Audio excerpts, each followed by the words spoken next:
نماز کی شان۔ جب تم نماز کے لیے کھڑے ہوتے ہو تو سر سے آسمان تک رحمت الہی گھٹا بن کر چھا جاتی ہے۔ فرشتے تیرے چہرے کی طرف جمع ہو جاتے ہیں۔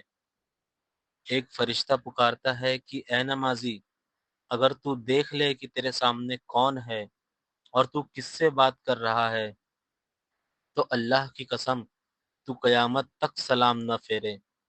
اللہ پاک ہمیں 5 وقت کی نماز باجماعت پڑھنے کی توفیق دے۔ گالی۔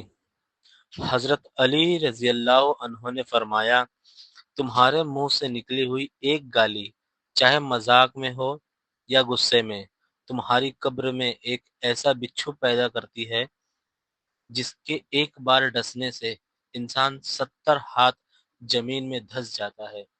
اللہ تعالی ہم سب کو گالی سے حفاظت فرمائے۔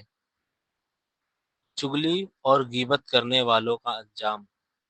اللہ کے نبی صلی اللہ علیہ وسلم نے فرمایا، جب میرے رب نے مجھے معراج کرائی تو میں ایسے لوگوں کے پاس سے گزرا کہ ان کے تانبے کے ناخن تھے اور وہ ان کے ذریعے اپنے چہروں اور سینوں کو نوچ رہے تھے۔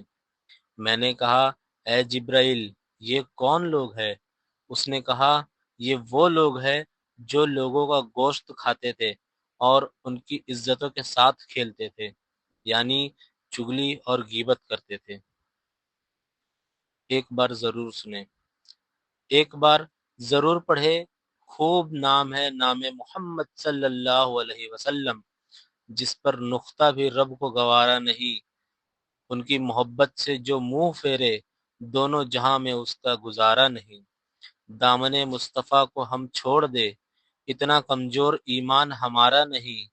خود رب نے نبی سے کہہ دیا، اے میرے محبوب، جو تمہارا نہیں وہ ہمارا نہیں۔ سبحان اللہ۔ رسول اللہ صلی اللہ علیہ وسلم کے ساتھ نبی پاک صلی اللہ علیہ وسلم نے فرمایا، کیا تم جانتے ہو کہ غیبت کیا ہے؟ صحابہ نے عرض کیا، اللہ اور اس کے رسول صلی اللہ علیہ وسلم بہتر جانتے ہیں۔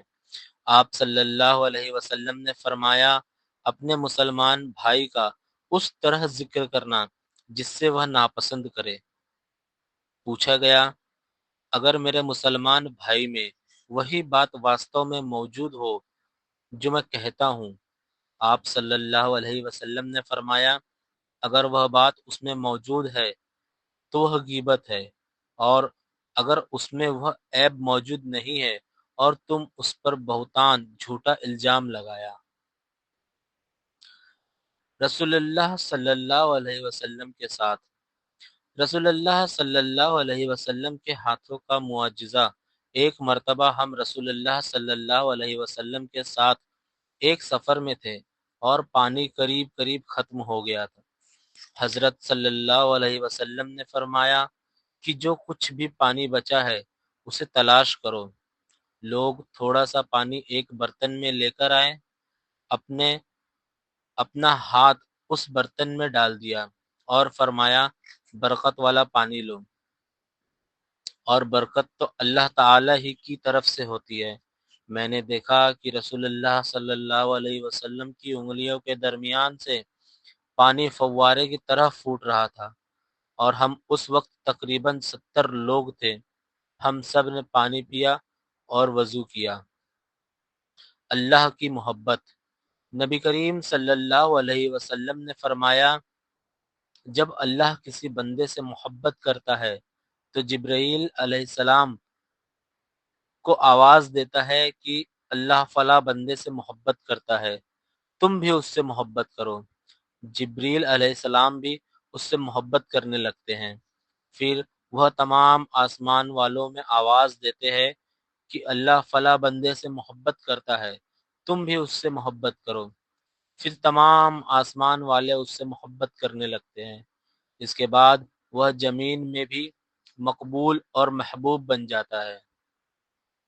رسول اللہ صلی اللہ علیہ وسلم نے فرمایا، میں محمد ہوں، میں احمد ہوں، میں ماہی ہوں، میرے ذریعے سے اللہ تعالیٰ کفر مٹا دے گا۔ میں حاشر ہوں، لوگوں کو میرے پیچھے حشر کے میدان میں لایا جائے گا، اور میں عاقب ہوں، اور عاقب وہ ہوتا ہے جس کے بعد کوئی نبی نہ ہو۔ اللہ کی قسم، رسول اللہ صلی اللہ علیہ وسلم نے فرمایا، ایک آدمی نے کہا، اللہ کی قسم، اللہ تعالیٰ فلاں شخص کو نہیں بخشے گا۔ تو اللہ تعالیٰ نے فرمایا، کون ہے جو مجھ پر قسم کھا رہا ہے کہ میں فلاں کو نہیں بخشوں گا؟ میں نے اس فلاں کو تو بخش دیا، اور ایسا کہنے والے تیرے سارے اعمال ضائع کر دیے۔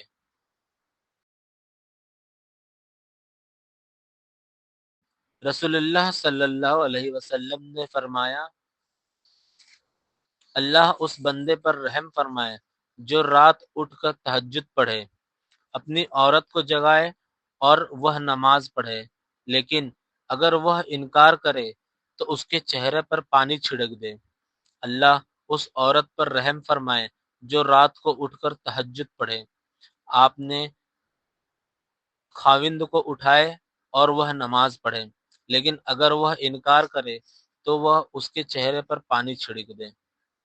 ظلم، رسول اللہ صلی اللہ علیہ وسلم نے فرمایا، جب بھی کوئی انسان ظلم سے قتل کیا جاتا ہے تو آدم علیہ السلام کے پہلے بیٹے کے نام اعمال میں بھی اس قتل کا گناہ لکھا جاتا ہے، کیونکہ قتل ناحق کی بنیاد سب سے پہلے اسی نے قائم کی تھی۔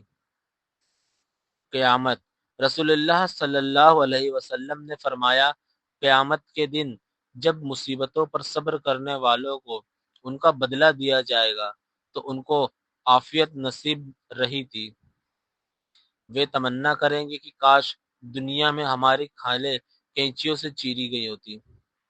قرآن مجید، رسول اللہ صلی اللہ علیہ وسلم نے فرمایا، جو آدمی قرآن مجید میں ماہر ہو وہ ان فرشتوں کے ساتھ ہے جو معزز اور بزرگی والے ہیں، اور جو قرآن مجید اٹک اٹک کر پڑھتا ہے اور اس نے پڑھنے میں دشواری پیش آتی ہے تو اس کے لیے دوہرا عرض ہے۔ مرحوم والدین، حضرت ابو ہریرہ سے روایت ہے کہ آپ نے صلی اللہ علیہ وسلم نے فرمایا، نیک آدمی کا جنت میں اللہ ایک درجہ بلند رکھتا ہے، تو وہ پوچھتا ہے، اے اللہ، مجھے یہ درجہ کیوں ملا؟